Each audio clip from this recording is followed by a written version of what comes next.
In this lecture, we are going to work on last functionality, that is deleting product. I will click on this. I will be having this confirmation box. If I click on cancel, product will not be deleted. But if I click on OK, in my URL, I will have delete product, and whatever product ID we are having, that will be displayed. And which file we have to include? We have to include delete product.php. I will come back and I'm just going to create this file.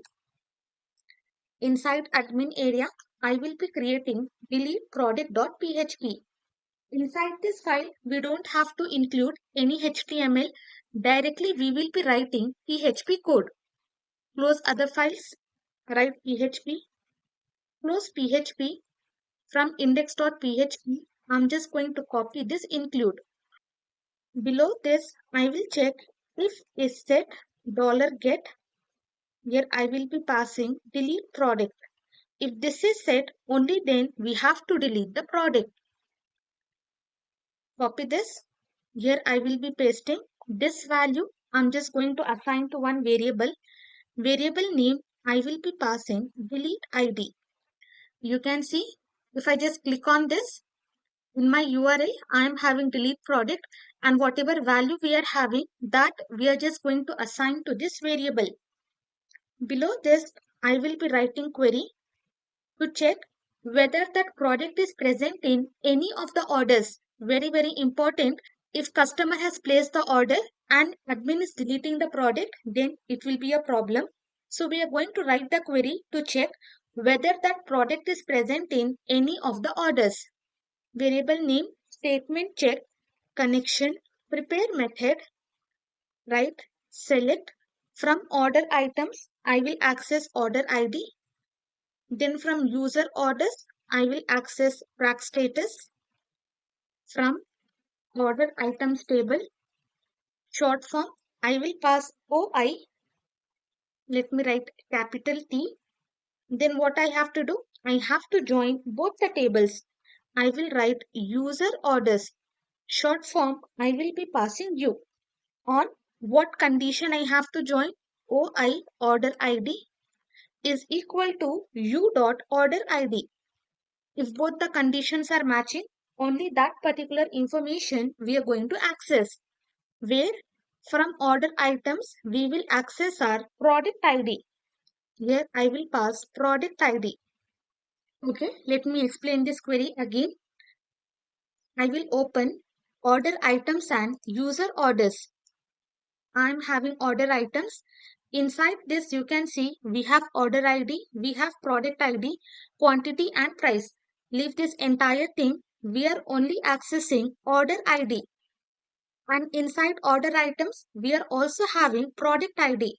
Both the tables we are joining. From user orders, we will access track status. From order items, we will access order ID, where our order items product ID should be matching with this ID. So here I will be passing equal to question mark. Below this, bind statement check, bind param integer. With what value I have to bind? I have to bind with delete ID. Next, I'm just going to execute statement check execute. Then next, I will be accessing the result. So result check is equal to statement check get result. Below this, I will be checking for the condition if result check number of rows. If it is equal to 0, that means no product is present inside the order. In this case, we can delete the product. From this query, if we are not having any result, that means that particular product is not present inside the orders.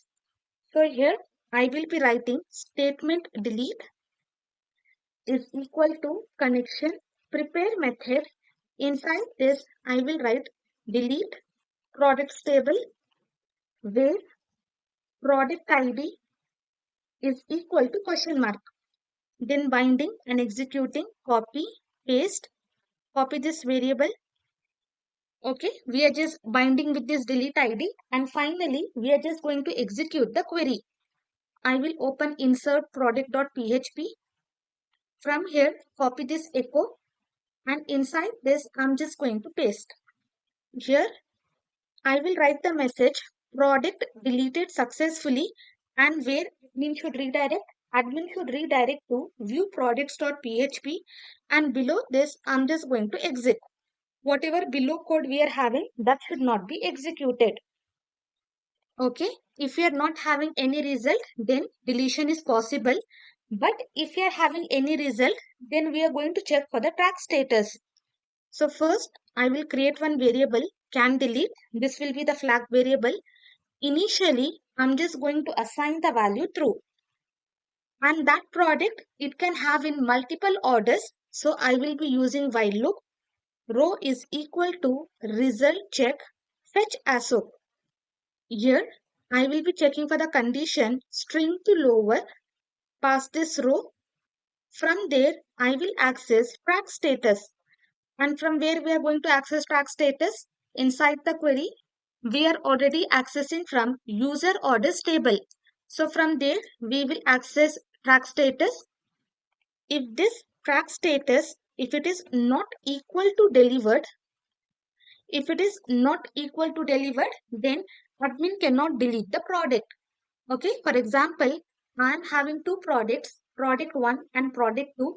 Product 2, user has ordered, okay, some user has ordered, and if the admin is trying to delete that product 2, until now it is not delivered. If the admin is trying to delete product 2, then admin will be having error, this product cannot be deleted. So here I will make can delete is equal to false, okay, admin cannot delete, and then I'm just going to break from here.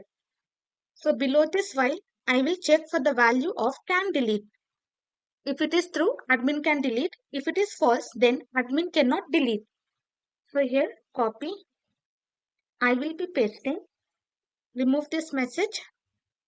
I will write this product cannot be deleted. Why? Some orders are not delivered. Here it has to be not can delete. If the orders are not delivered and if that product which admin is deleting, if that is present inside the order, then admin cannot delete the product and admin will be having this message. Below this if entire thing is same. Now come to product ID 3. You can see product ID 3. Let me just come here. Refresh once. Come to user orders. For this, I am having pending. Come to order items, order ID 5, and inside that we are only having product ID 3. Let me come to products table. Here I am having birthday gift box. Let us come and let us check. If I just click on delete, cancel, it will not be deleted. This product is present inside the order, but it is in pending state. Now I will delete, click on OK. I will have this product cannot be deleted because some orders are not delivered. If I click on OK, the product will not be deleted. But I will click on delete. This product is not present inside any of the orders. If I cancel, it will not be deleted. But if I click on OK, product will be deleted successfully. And from this table, product will be gone. Serial numbers will be updated and total products will also be updated. I hope till here it is clear. And inside the products table also, you can see I will only have 4 products. But we have to write one more query. Now let me come here. Now this one, I'm just going to change to delivered. I will show you what will be the issue. Delivered. Click on go. After updating to delivered, I will just click on this delete. Click on OK. Now I will be having the issue. So here, once the product is delivered and if the admin click on delete button, then product has to be deleted. So below this, just copy this complete query. Below this, I'm just going to paste. Why I am writing again? Because if the orders are delivered, then admin can easily delete the product. So that is the reason. Again, I am just copying and pasting. Now come back, refresh once, delete, click on OK. Product deleted successfully. OK. Now you can see Successfully, admin is able to delete that product. For admin, we have completed with product functionality like inserting the product, viewing complete product information, editing product and deleting product. Next section, we are going to work on categories, occasion, orders and users. Again, one by one, first we are going to create a static structure and then we are going to write the logic for every page. If you're having any doubts, you can ask your doubts in comment section.